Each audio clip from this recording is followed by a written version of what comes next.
we are at in terms of the speakership. I also want to provide a quick update on the migration situation in New York City. Last time we spoke, I had indicated that I have been fighting alongside other members of the New York Democratic, or rather the New York congressional delegation, to secure something known as TPS for Venezuelan migrants. Now, the vast majority of migrants, or the largest group of migrants that have been arriving in New York City over the last several years, have come from Venezuela. We've discussed some of the reasons why, including the contributions that U.S. sanctions, broad-based U.S. sanctions, have been playing in destabilizing the Venezuelan economy, which is really putting a lot of poor and working families into poverty and destitution and forcing them to flee to other countries, not just the United States, but also Colombia, Chile, and more. And so in addition to, that's kind of an aside, but one of the key things that we've also been talking about with respect to those migrants that are here is, in order to ease the strain on our shelter systems and public systems, they have to be able to work. And asylum seekers that have come to the United States historically have not been allowed to work. And so they're not allowed to work.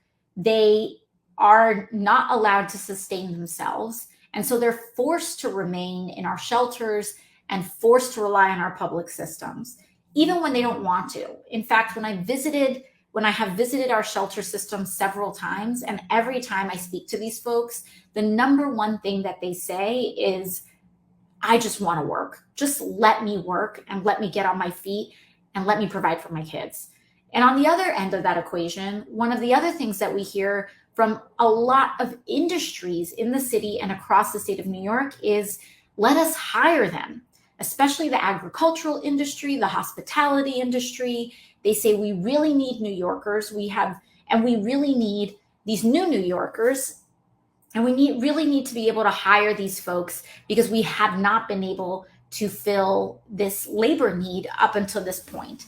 And so we have folks that want to hire, we have folks that want to work, but the federal government was kind of putting up a lot of red tape and wasn't allowing people to work.